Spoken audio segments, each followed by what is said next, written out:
Hey guys, thanks for tuning in to @Ping this week. It's got a few questions. Let's hit it here. Hey Ping, I've noticed in the last few years with how much competition there is in the 450 class, the 250 riders have really struggled moving up.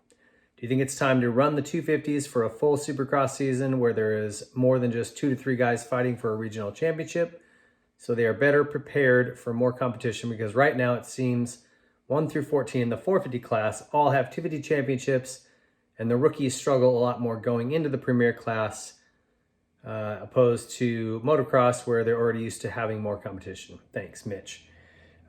Simply put, no, I don't think that's the right way to go. If you make 250 Supercross 1 class, you're going to cut rides in half, or at least a third. And that is not good for the health of the sport, not the aftermarket, not anything. It's just bad all the way around. And also, forcing riders up has created a logjam in the 450 class. Okay, there's more good riders than there are good rides. At the end of the day, these guys, there's only so many spots, and you're going to start pushing guys completely out of the sport because they can't get a ride. I mean, a lot of these guys, like a Jeremy Martin, a Christian Craig, if they had been offered a good 450 ride, they'd have taken it. There's no room for them. So until some of these guys start retiring and making some room, it's just the way it is. And I think that pushing them out of the class is a problem. I know that goes against what everybody thinks. Oh, it's a stepping stone class. It's a starter class. Maybe it was back in the 80s.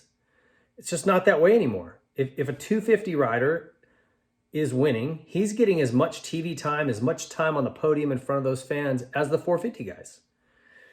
Now, the 450 class is the premier class. There's no question about it, but there's certainly value in that rider in the 250 class winning and getting airtime on TV and getting camera time in the stadium. So let's just value that. Let's just say, okay, that is worth something, and let's not try to diminish it. Okay, so and you know, a great example. I don't know if you watched any of the 250 West this year, but you know, some of these races, and we lost a couple good guys at the opening round, but it looked more like a B group practice at like a local arena cross in Sheboygan, Michigan in February than did a Monster Energy Supercross. It was not a good look. And the bottom line is, you know, we're lacking talent in that class. Putting them together does combine those two classes together. I see what you're saying, but again, Pro Circuit's not going to field 4 guys to compete in one championship. They might just do 2, or maybe they go for a third guy, but they're not going to put 4 guys up against each other in one championship for the whole year. They're not going to do that. So rides will go away if you do that. So what we need is more young talent. Where are those guys? Right now, it's just a little dry, I think, and hopefully that picks up. I think keeping it split into East and West is a good idea for that simple reason. You're creating more rides. But my suggestion, cut all the pointing out bullshit. Make it like the 250 class outdoors. It just race what you want to race. The notoriety, the money, everything else is going to be in the 450 class by and large. But this is a competitive class for smaller bikes. There's some guys that aren't built for it. Look at Alex Martin. You know, guy looks like a jockey sitting on a 450. It's going to be real tough for him.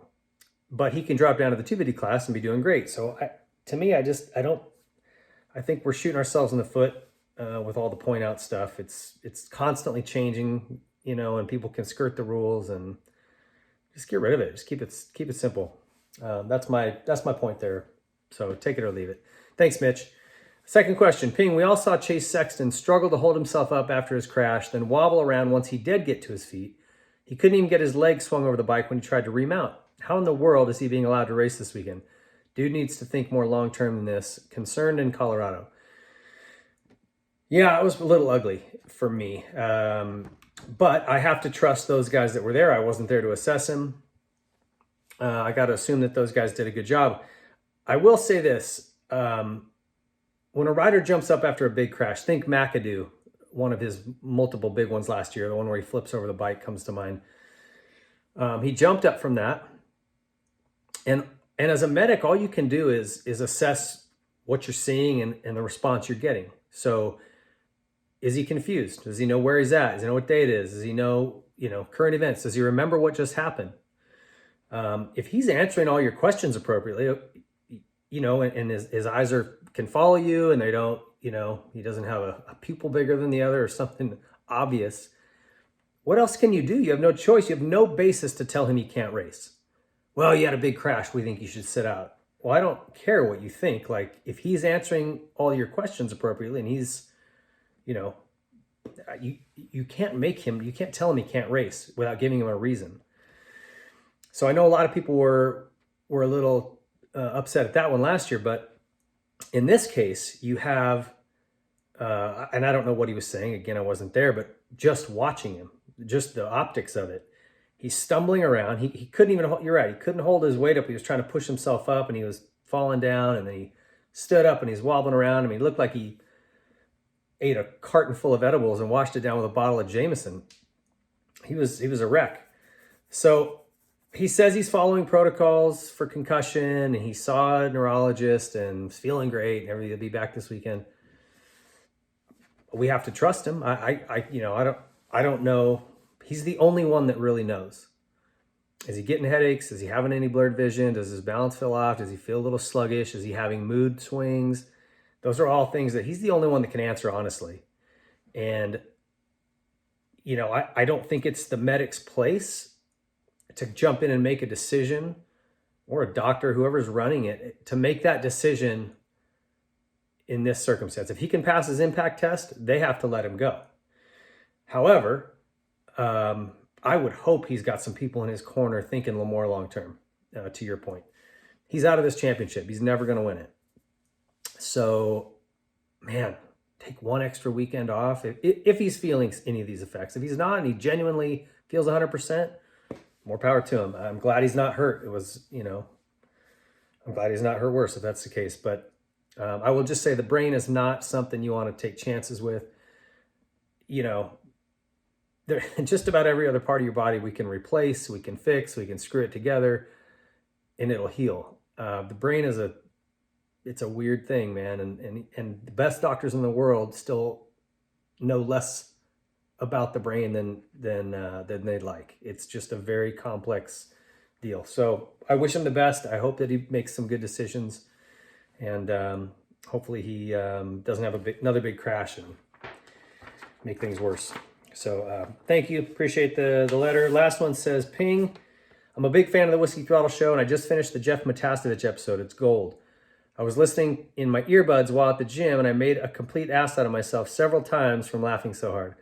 The story of him holding up the Supercross heat because he was with a girl in the bathroom almost spit me off the back of a treadmill. But I have one request. Please, for the love of all that is holy, tell us the 500 USGP story that he wouldn't tell. I know it must be heavy if he wouldn't tell it because he didn't hold much else back. Make it happen. Thanks, and keep them coming, Darren. Look, I tried, man. I asked him a couple times. I'm not a guy that's going to pry and prod. If he doesn't want to tell it, he's not comfortable telling it, and I get it. I can give you the cliff notes, okay, without any details. He was up all night, zero sleep, partying with some girls and some friends. Some alcohol and other substances were consumed, and he went out at Glen Helen on a 500 after he only raced a 500 once before in his life against the best in the world, and he got second in a 3-moto format. If you haven't watched it, 92 USGP, he was on it. And I'm not going to give you any more details to the story because I don't want to betray his faith, or his trust in me. But if he doesn't want to tell it, he doesn't want to tell it. I would say hit him up on Instagram and see if he'll leak it. I don't know. It's funny, but there's definitely a 90s vibe to that story. So I appreciate Chicken coming on. Great times with him. And thank you for watching. I appreciate it, man. We got more good stuff coming, so stay tuned on that. Thank you guys for tuning in. See you next week.